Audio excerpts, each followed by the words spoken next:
All right, so I'm going to go ahead and get started. Hi, everybody. Welcome to SECORA's webinar series, Coastal Observing in Your Community. SECORA is hosting this webinar series to discuss, highlight, and raise awareness about coastal ocean observing activities in the southeastern United States and beyond. My name is Emily Noakes, SECORA's Communications and Engagement Specialist, and I will be moderating the webinar today. SECORA is the regional coastal ocean observing system for North Carolina, South Carolina, Georgia, and Florida. We aim to collect data and create tools that support human populations, coastal economies, and a healthy, sustainable environment.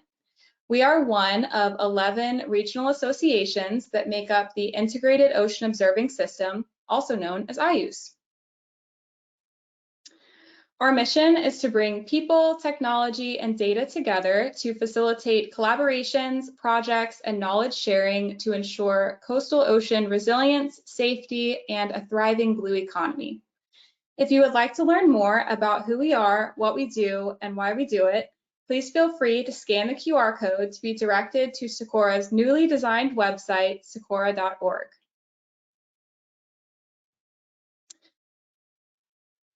A few quick updates from SECORA. Our webinar next month is scheduled for February 22nd.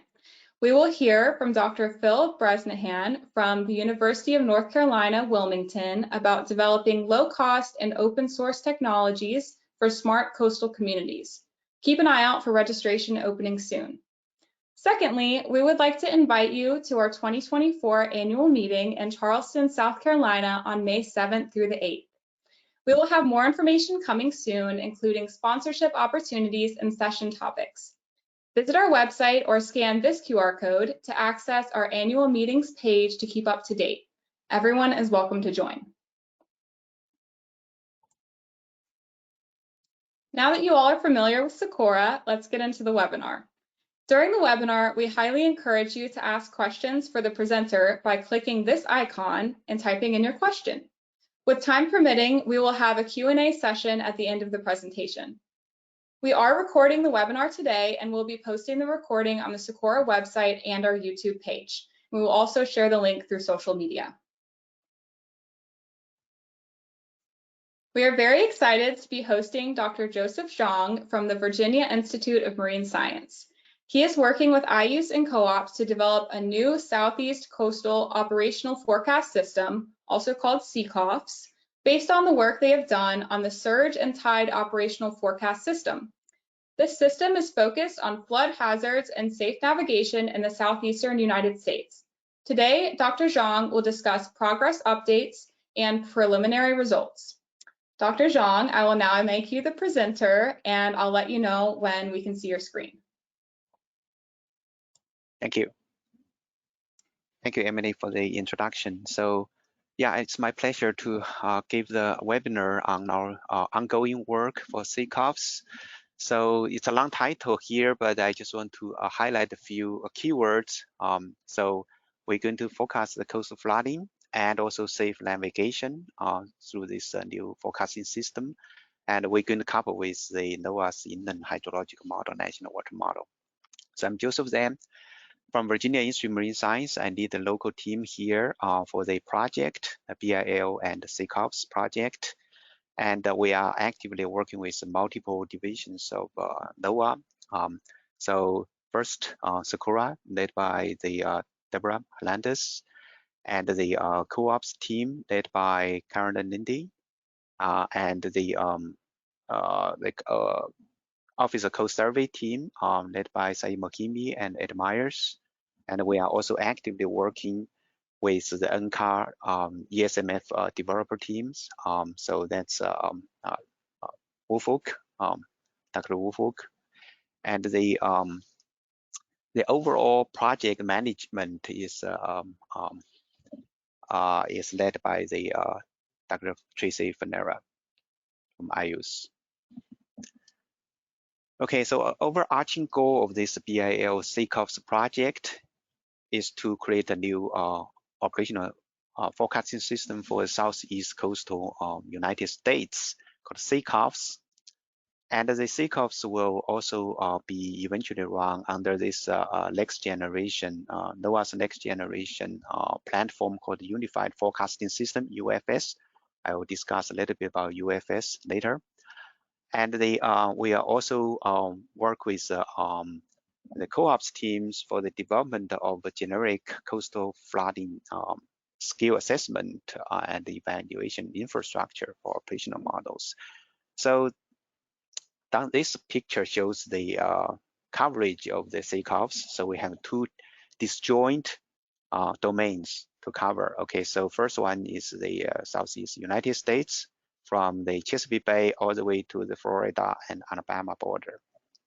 And this is the one region. Another region is in the Caribbean around the Puerto Rico and the US Virgin Islands. So the three essential important components for this project. First one is, of course, the new SECOFS forecasting system. Another one is coupled infrastructure. Another one is the skill assessment infrastructure. So the project outcome will be completely consistent with NOAA's priority, and it will provide benefits to the larger communities. That's what we hope. And through the coupling with the hydrology, the land and water models, and the next generation platform UFS and skill assessment, and eventually will we hope will improve the safe navigation and the blue economy. So in terms of project goals, there are 5 of them. I won't go into the details. All right. So down the bottom you can see our timeline for this 5-year project. We are in year 2. Okay, so it's still early stage, and we are ready to engage the community and work with any interested party. So I just want to, for this talk, I just want to really emphasize that this is supposed to be a collaborative effort among all of us. Okay, not just the WIMS and NOAA, but we really want to use this opportunity to actively engage the end users and stakeholders. And conduct, of course, the train the users into the new forecasting system. So I will first give you very brief, just 1-page overview of predecessor of the SECOFS, and called STOFS. And I will highlight the difference between STOFS 3D and the SECOFS. I will go into the workflow we set up for the SECOFS, starting from the DEM compilation, meshing and remeshing, and I will digress a little bit and talk about some bigger pictures for this coastal ocean modeling principles. Okay, we came up, and I will tell you about the observational data sets we have collected so far, and some preliminary results for model validation. So this is still ongoing, and including the coupling with the national water model, total water level, and 3D variables for selected systems. I don't have time to show other systems, but I just want to use 2 systems as example.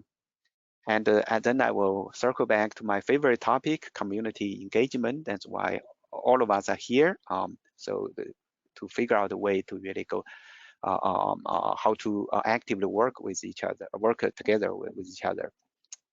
And I will close my talk with some very brief introduction for the model coupling infrastructure under UFS and the basic model interface. So a little bit background about the predecessor of STOFS. So this is NOAA's operated forecast now for the entire East Coast and Gulf of Mexico. So it's been there operational since January of last year, so a little bit over 1 year now. So, and it covers large domain, and also what's separated this new forecast from other forecasts is, and this is really world's first total water level forecast.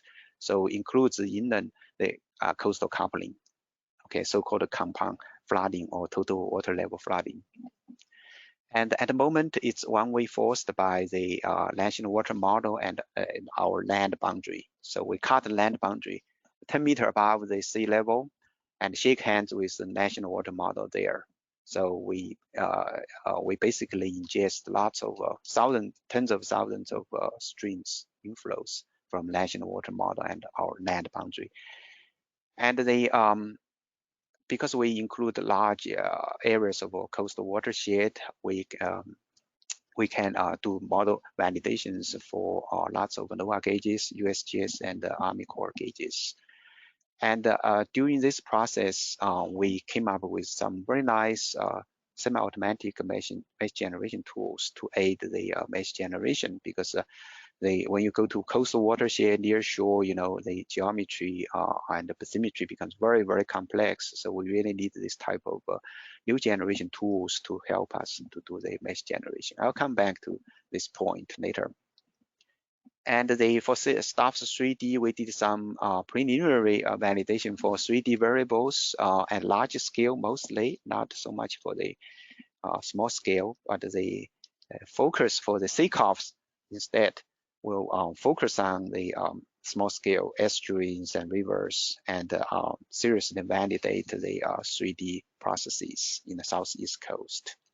And another thing, like I discussed before, we really want to use this SECOFS project to as a vehicle to really engage with the local community, such as yourself. So they originally, when we started this SECOFS project, the original domain we proposed is this larger domain delineated by the dashed yellow line, right? So include a big part of the Gulf Stream. But so since then we have learned that BIL also founded another group, Rutgers group, to set up this East Coast forecasting system, ECOFS. So we significantly trimmed down the coverage, so that's where we end up with this kind of two disjoint domain, right? So the model we use, a schism, can handle this kind of disjoint domain and treat them as one. Just instead of running two forecasts, we can actually run this as one forecast. Okay, and there are some minimum overlaps with some other forecasting system being developed, like Northeast and the North Gulf of Mexico forecast. So just to avoid the boundary effects. So after extensive discussion with stakeholders and users, we decided to cut the offshore boundary and the relatively close to the coastline. Okay, for the southeast coast, we decided around 100-meter isobars, but because of the presence of the Gulf Stream in this region, Gulf Stream can meander, in and out. So we need to do some fine adjustment. But that has been done. For the Puerto Rico region, we decided to cut the ocean boundary and the 1 kilometer isobars. And more importantly, in order to support the navigation, we will focus on selected ports and harbors in this region, including Tampa Bay, St. John's, Savannah, Charleston, and Chesapeake Bay, and Albemarle, Pamlico Sound. So this may increase in the future depending on the stakeholder needs. But that's the ports and harbors we are focusing at the moment.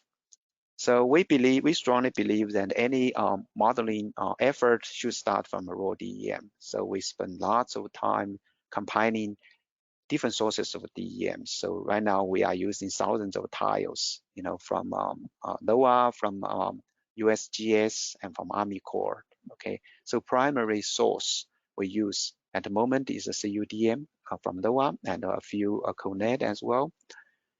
But the biggest problem we encountered, and we are still trying to grapple with, is the watershed bathymetry, especially the river bathymetry. So that's really, really lacking and really hampering our progress. So this is because LiDAR data, even though it has very high resolution, 1 meter, 1 foot, does not give you the river bathymetry. Instead, it gives you the river surface. So this is a well-known problem.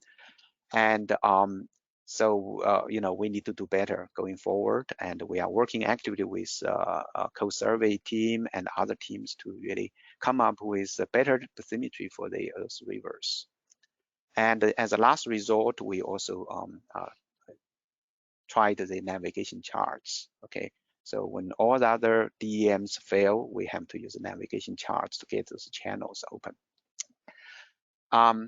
So I will discuss a little bit about some specialty DEMs we use besides the CUDEM and the Connect. So one particular source we use is Army Corps National Channel Framework. So this is not really traditional DEMs. It consists of lots of shape files, but does give you this kind of minimum maintenance depths in the channels. So that's something we can use to inform the channel depths. Another DEM source we are using is the Army Corps SECORA transects, cross-channel transects. They are not traditional DEM, but the Army Corps does provide tools that can be used to rasterize this. Okay, but if the gaps between the transects is very large, then you need to be very careful about how to treat those filling values. So the bottom line is that we are working with multiple sources of DEM or non-traditional DEM or traditional DEM. So the implementation procedure becomes unnecessarily complex. We like to just use linear interpolation, straight and simple, but we have to work with this kind of non-traditional DEMs. We come up with some creative solutions.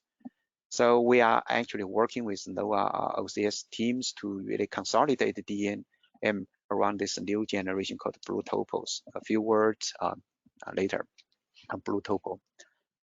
So once we get a handle or some kind of handle on the DEM, we need to generate a mesh for the unstructured grid models. And the unstructured grid model we use is Schism. That's the engine behind the STOFS 3D and the SECOFS. So Schism is very forgiving in terms of mesh quality. Okay, so it can actually very, very faithfully capture the DEM features, no smoothing, no manipulation, no compromise.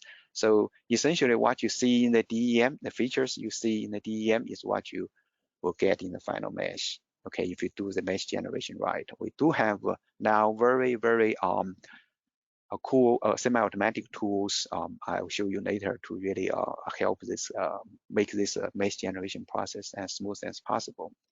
So the key goal for mesh generation in Schism is really to capture the important DEMs and the realistic processes. Okay, so the picture down the bottom shows the some of the features we capture, including some very narrow channels upstream, and intercoastal waterway, etc. The downside of this approach is that DEM quality will largely impact the accuracy, right? So if you start with the bad DEM, that will definitely lead to the bad results, no matter how you tune the models. Okay. But the upside is that Schism is very forgiving and it's implicit model, so we can actually resolve those minor channels, very small channels, a few meters wide, down to the limit of the DEM resolutions. So last year, my team came up with this very nice Python-based, parallelized, efficient, semi-automatic tools. So this tool consists of two components. In the first component, we basically take the raw DEM and rank them in terms of the priority, and come up with the 1D TOLVEC systems. Okay, you can tune the parameter to resolve the TOLVEC network more or less, right, with more or less granularity. So for the sake of computational efficiency, because we are developing 3D models, we finally pick this moderate resolution.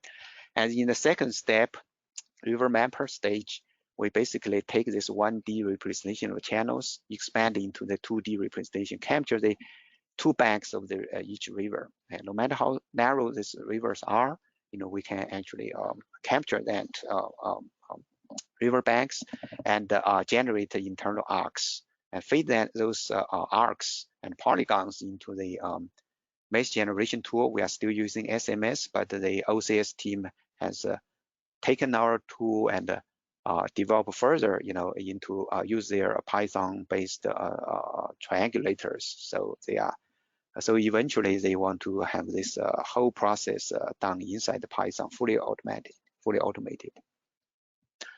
So if you look at the final mesh we generated, you can see some very nice, cool features. Number one, no matter how narrow the river channels is, we can actually resolve them, with arbitrary number of cross-channel resolutions. So this is very important, especially for 3D processes.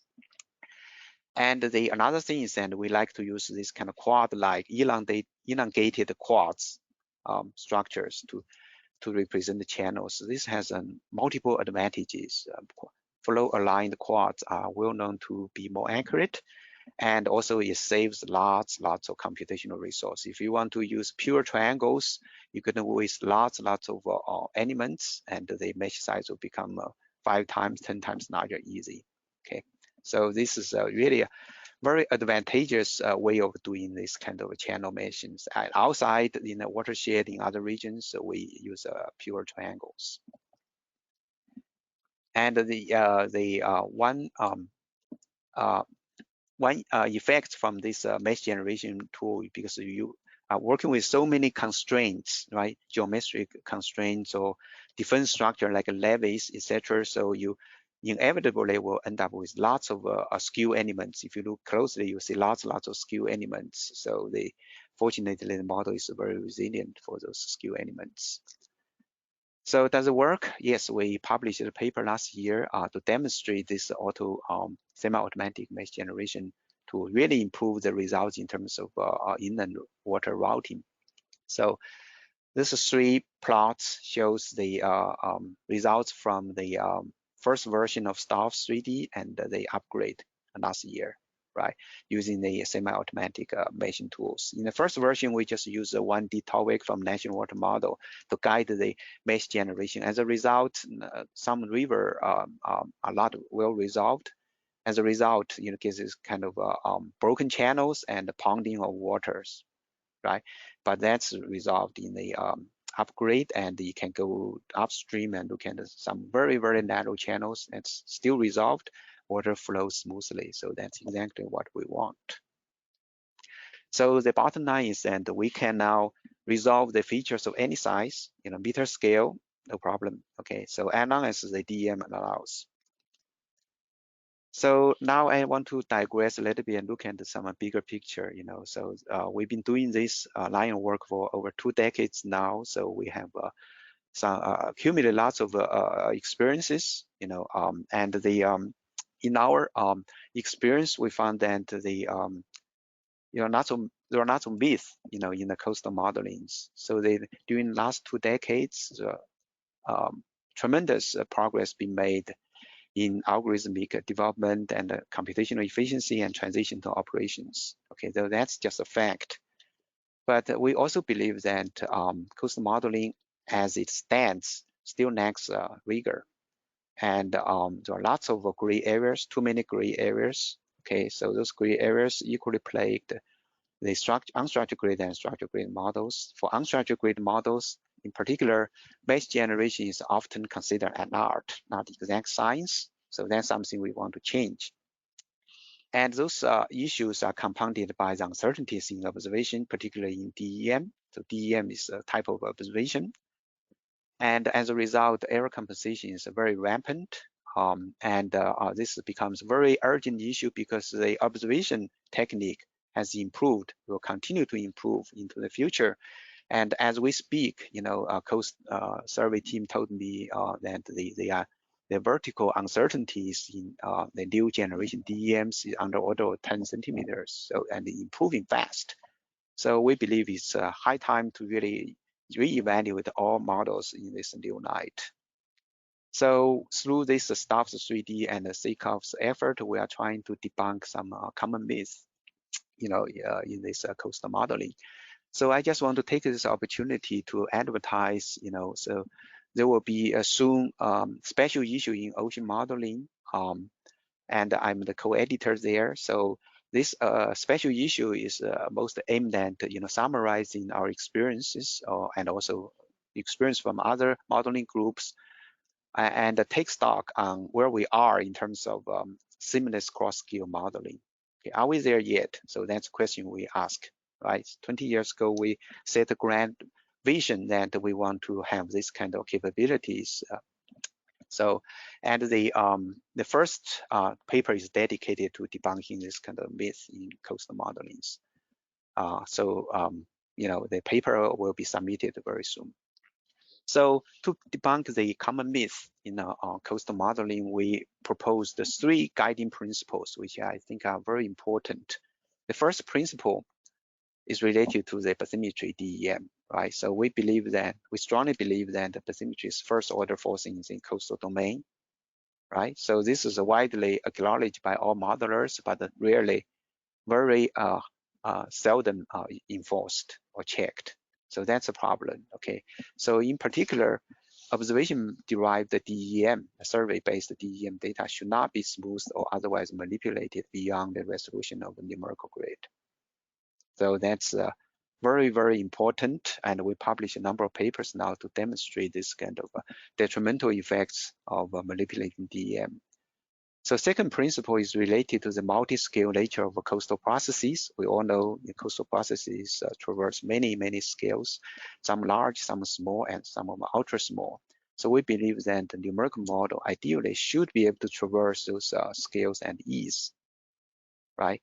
So including some very localized processes. The third principle is related to how we assess those models, right? Including SECOFS, STOFS, and other models. So we believe that the traditional quantitative error metrics such as root mean square error, those are definitely useful, but oftentimes becomes a hindrance to really for us to look at a bigger picture, the physical processes. So we strongly advocate, in addition to those quantitative metrics, we should really focus on this kind of system representation of processes. Okay, so that's equally important. Okay, so if you agree with me on that, you know, the mesh generation process is actually pretty straightforward, at least for schism. So here is one particular example showing you the detrimental effects of bathymetry smoothing, right? So the colors here represent the average, long-term average, the mixing pattern, the viscosity in this case, for the particular cross section channel in a Chesapeake Bay. So on the top is the original bathymetry, and at the bottom is smooth bathymetry. You can see that in the original unsmooth bathymetry, there are lots of sharp corners, like jumps, right? Where you basically trigger lots of high mixing. So that's turbulence mixing. It's real. It's a physical, right? As you would expect. Once you smooth it, you know, they're gone. Right? Not only they are gone, and the low mixing zone now extend from the center of the channel into the shoal, because shoal becomes deeper. So this is completely unphysical, but the one side effect of this kind of manipulation is that it actually can effectively mask your true numerical dissipation. So if you read the literature, there's a hot debate about how to really measure the inherent numerical dissipation and diffusion in each models. But I think the most people really lost track of you know, how model actually sees the bathymetry. You know, that plays a big role in the mixing patterns. So coming back to SECOFS, so before we do model evaluation, we need to take stock on the available observations. For this region, we have lots of observations, but from NOAA and from USGS, Army Corps, but most of them are related to the water surface level, right? So, and for 3D variables, that's one of the focuses of this SECOFS project. We only found the amount of observation is far more scarce. And so we have to take advantage of data availability in the various campaigns and validate the model for different periods. And the 3D observation comes in different shapes and form. And they consist of in situ gauges at fixed level or some with the profiles. So co-ops teams have resurveyed the Savannah and Charleston. So they already provided us with the latest survey data. So those surveys are targeting these 3D profiles. So that's a very important data set we are working with. So, and for USGS flow gauges, that information can be used for both the boundary condition, right? So we need an inflow boundary condition, or if the gauge is located inside our domain, we can also use that as a validation for the model outputs. So we realize there are lots of gliders and moorings in this region, but since our coastal area coverage, is relatively limited, so so those data sets may be of limited value. So all those observations, including the DEM, will be eventually used in the modeling. So the uncertainties will definitely affect the model skill. We talk about the DEM uncertainties, and also related to that is the dredging. Lots of ports and harbors are being dredged. So in some time, so that's bring another layer of uncertainty. And the we, as much as possible, we try to use real observed flows instead of flow from a national water model. So we have limited USGS observation for the wind flow, so we can only replace a limited set of flows. And the another focus we are making is to really validate the model and using this process-based skills assessment. We realize there are lots of nice study already been done for this system, so we want to take advantage of that. So very quickly, I will use Charleston and Savannah as example to show you some of the model skills. So for those two systems, USGS has a nice horizontal coverage, not much in the vertical, but at least for the horizontal from the freshwater to saltwater regimes. Okay, and in terms of setup for the schism, we use a full flexible 3D grading systems. In the horizontal, we use hybridized the triangle and quadrangles, and in the vertical, we use this highly flexible areas square with shaved cells. So you can see the shaved cell on the bottom in this plot. And one thing we did for the upgrade last year is that we moved from the original vertical datum of NAVD 88 to the true geoid datum, because for continental scale modeling, you really need this kind of geoid based vertical datum. So one advantage of using the geoid based data is that we can now take advantage of observation, especially center altimetry from the vessel to initialize the model in the elevation, and at least for the non-tidal part. So that turned out to be a huge improvement in terms of total water level. Very briefly, the main parameters for the model schism is implicit, so we don't use mode splitting. There's only one single time step, 2 minutes. We use third order window transport, and for the deeper depths and for the shallow depths, we revert back to the lower order upwind or EOM. So because the third order window has small numerical dispersion, so we need to carefully control that. I will talk about that in the next slide also. So we also have a second order TVD, so that also has pretty nice scale in the near shore, slightly inferior scale in the coastal ocean. But but the good thing about this second order is that totally monotone, so you don't have to worry about numerical dispersion. But most of our work is focused on the third order window. And we try to make the workflow as reproducible, as transparent as possible. So the eventual goal is really to get those tools online. Anybody can download, anybody should be able to reproduce what we have. Okay, we want to maintain the maximum transparency in this process. And like I said, we want to replace the national water model flow as much possible with the real observed USGS flow. And the model is very efficient. We already done many runs for 2 periods, and we are in the process of doing the year-long validation. So it runs about at least 180 times faster in real time. So you can do the long-term simulations comfortably. So in terms of horizontal mesh, it consists of 1.3 million nodes, 2.5 million elements. So in the resolution in the coastal ocean is about 5 kilometers. Near shoreline is about 200 meters.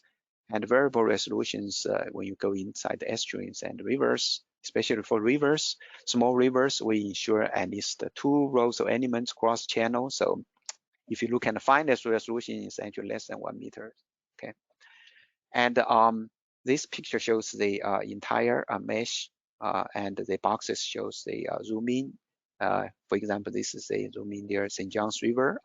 It's Tampa Bay, and we did lots of revisions based on navigation manager's feedback. And this is a Kings Bay Maris River. So the you can now see this kind of small creeks fully resolved, and you can see lots of skew elements as well. So in terms of vertical grid, we use the flexible LS square. So this picture shows the number of vertical levels at each location. So in the deep ocean, we can use a maximum number of vertical layers, up to 50. And the in the near shore and shallow, especially coastal watershed, we only use 2 levels. That's basically 1 vertical layer. So the model automatically becomes 2D depth average mode, which is very, very efficient and robust. So on the other hand, all the 3D processes like estuarine circulation is fully resolved with prescribed number of layers. And the so as a result of this kind of highly flexible 3D grading systems, we get this very nice, desirable characteristic of polymorphism. So what this means is that really a single schism grid can seamlessly morph between the 1D, quasi 1D, and 2D natural average, 2D depth average, and full 3D mode. Okay, so it ensures the efficiency and flexibility, and the shape cells is very important for bottom controls processes. As a result, we do not modify the DEM at all. You know, the DEM is faithfully captured, including the steep slopes. So we cut the land boundary of the SECOFS 10 meters above and shake hands with the national water model. This picture shows the inflow rate and thousands of those injection points, and the and also the once the flow is injected into the schism domain, schism will be responsible for routing the water inside our domain, including the rainfall. We also include the direct rainfall effects. Okay, so, and of course, you know, like I said, you know, we want to utilize the USGS gauge observation as much as possible. So to do that, we created this kind of so-called island inflow boundaries. Okay, so to basically inject the, to prescribe the USGS flow. A few words about the blue topo. It's definitely an improvement over the CUDEM. The channels now look much more realistic, and it's already included some recent information on the channel dredging and channel network, but still has some artifacts. We already provided feedback to the NOAA team, so they are working on fixing those issues. For example, they you can see this the sudden jumps, you know, in the channel here. So will not affect the model stability, but it will definitely affect the model accuracy. So I will not talk too much about the meshing and remeshing, but the short story is that the schism is very, very forgiving in terms of mesh quality. But the third order window transport does require a little bit higher mesh quality. So in order to accommodate that, we came up with some tricks, you know, basically create buffer zones around those major channels to prevent basically some automatically generated mesh from the Python tools to be placed very, very close to the channel, then create lots of very ugly elements. So that solves the dispersion issues. And every time we get the new DEM or new sources of DEM and new request, we need to do remeshing. So this is something we do very different from other models. I understand in many models, you get a new DEM, you just load then the new DEM information onto the old computational mesh. That's not what we're doing every time. We believe that the mesh really serves and the pleasure of the DEM. Okay, so mesh is only a representation approximation of the DEMs. So whenever you change a DEM, you get a better DEM, you better remesh it. So we did lots of iterations already on this. So it's relatively a straightforward process. And in doing so, we can very accurately capture these channel lines and some enhanced features from the latest blue topos. So in other words, our workflow is really iterative between the DEM and meshes. So this makes the process very defensible, reproducible, and transparent. Okay, so in the paper, in a special issue, we will present this kind of a steering wheel of modeling, right? So with DEM at the center of this wheel, DEM should be respected, should be incorporated in all aspects of the model, from mesh generation into the model physics and post the model analysis, including the extraction or time series. So DEM is front and center in everything we do. So in the upstream stretch of the river, oftentimes even blue topo or other sources, they are missing the river channel. So we have to go back to the navigation charts, really get the channel to the gauge locations. So very briefly, now I will quickly show you some preliminary results and large-scale qualitative assessment. Sea surface temperature, because of the third-order windows, you can capture those kind of coastal plumes and filaments. And zooming into the watersheds, the burgundy areas are dry. Okay, so those are dry areas. Rest of them have water. And this is sea surface temperature, and this is the upstream of Savannah River. Now you can see there's a very, very tiny channel, very narrow channels being resolved by the mesh. Okay, so no matter how narrow it is, there's water flowing through, okay, without any problem. So this is a great feature. Sea surface salinity, similar story, and large scale, and going to the near shore and estuarine scale, you can see the transition from the saltwater regime into the freshwater regimes, and you can see the continuous routing from the land boundary into the coastal domain. And this is the North Carolina region, and this is Chesapeake Bay. So very briefly, the skill assessment for the 2D variable and 3D variable total water level, their scale is mostly consistent with the STOFS 3D, so that's no surprise. So, and couple stations, we need to do some meshing work. So this is most likely due to some meshing errors there, but mostly most stations, this scale is quite good. And this is another part of the domain, I think, in the south. And the more challenging for the water level elevations, USGS stations. Those stations are mostly located inland. Okay, so so that to get those stations accurately represented, you need to get very good DEMs, which sometimes snagging. But the good news is that at half of the stations, we already have, with minimum or no tuning of the frictions, you already can get half of the stations right. Rest of them, you don't see any tidal signals. So this is actually good. That gives us hope that once we open up those channels, those stations will be improved. Very briefly about salinity and various depths. This is Cooper River, largest river in Charleston area. So once we replace the NWM flow with the USGS flow, the salinity is very reasonable as a first cut. We definitely want to improve it. This is a downstream, and this is upstream intrusions, still very reasonably captured, with all the uncertainties in the inflow. And the temperature is mostly good, especially in the coastal side. In the water side, we haven't really imposed the river temperature boundary conditions, so that will affect the results.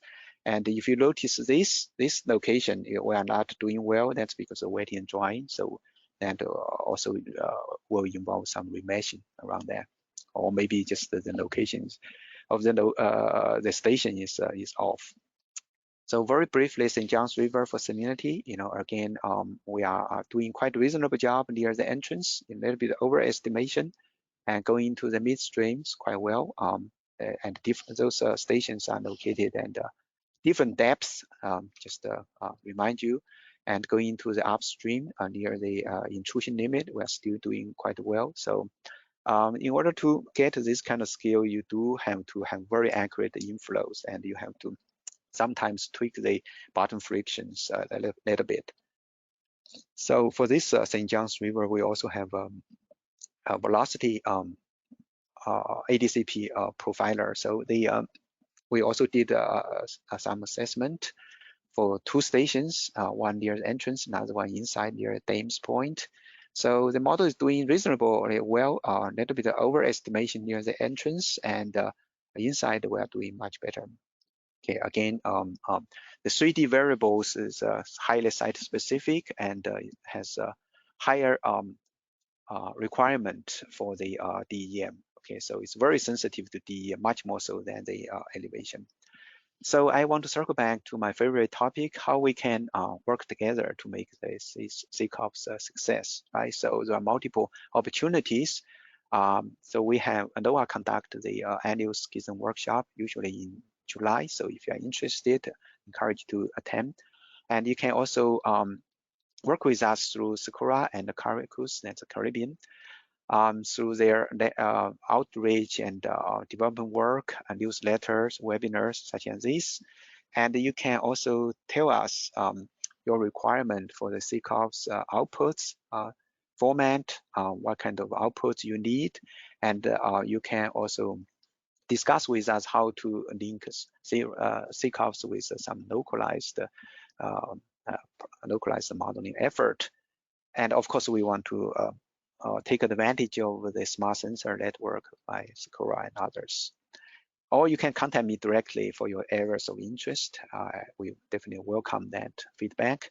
And better still, if you can, what I really prefer is that you can work directly with us on the subsystem of your choosing of your area, right? So SECOORA, these SECOFS cover large areas, so we don't have bandwidth to really work on every single subsystem. So we really like to pick your brain. So one success story we had is with the Georgia Tech, a group led by Dr. Malu Di Lorenzo. So they, through Sears Hub project, they already have this kind of 3D forecasting system set up running, and they use our collaborate with us in terms of mesh generations. So we basically take some of the features of these existing 3D models and included them into the SECOFS. So if you are interested, please talk to me. We do have a little bit small pool funding to really allow us to engage the local community, fund the new local community for the small subsystems. And we are actively working with navigation managers. So they made lots of requests, and to make sure that we represent those channels and ports and harbors well. So we've done lots of mesh revisions and requests. Very briefly about the ongoing UFS work. So this is NOAA-wide initiative. So it will serve as the next generation platform for all NOAA forecasts, including the schism-based forecasts, STOFS 3D or SECOFS. And the main novelty of this UFS compared to ordinary ESMF is this mediator, right? So the mediator can act as a middleman to really link multiple components, make them talk to each other seamlessly. So we are actively working with the UCAR team on this. And we are also actively working with the National Water Center teams to develop the basic model interface of BMI for the next gen NWM. So they use next gen will allow users to use Schism as a coastal router, right?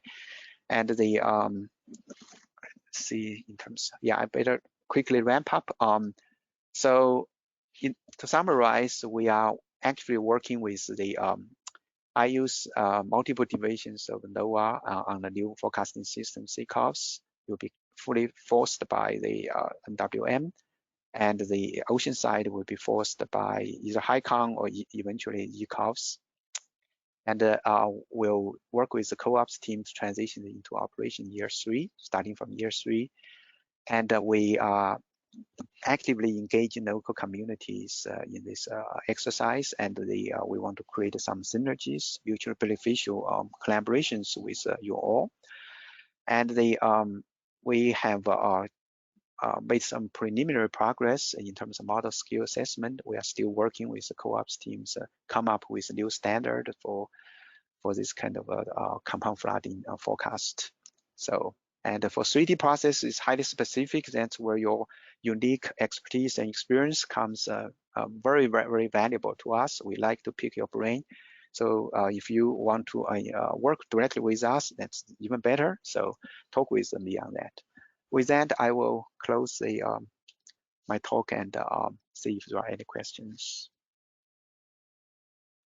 We do have a few questions, and we have about 5 minutes to address them. So the first question is, did you evaluate the NWM flow inputs, i.e. comparing to USGS values where both are available, to get a general sense of how good they are? Yes, absolutely. Yeah, that's exactly why we chose to replace as much as possible the NWM. Yes, NWM generally doing well in most gauges because they did a data simulation, using the USGS gauge observation.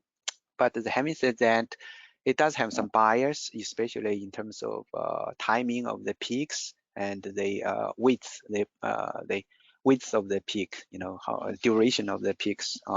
So it has some bias. We know that it tends to, if I remember correctly, most gauges tend to bias high and too peaked, not enough duration or something like that. That's unfortunately for 3D modeling, you need this kind of very accurate inflow. That's why we decide to use USGS as much as possible. For those locations without the USGS, we still have to, we are stuck with the natural water model. Okay, so can we move on to the next question? Okay, so what requirements from mariners do you feel you are most in need of? Just general feedbacks. The navigation managers already give us the feedback, so in terms of resolution, the important channels and how we mesh those channels, how we capture the small harbors, right? Some small harbors are very, very important for them. Yeah, this kind of general, we cannot, obviously, we have limited computational resource. We cannot fully resolve every single detail, right? Every single harbor.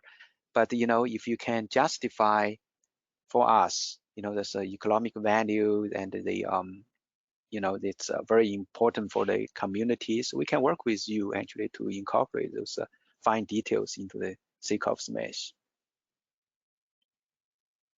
Great. So I believe the last question. Oh, we have one more question come in.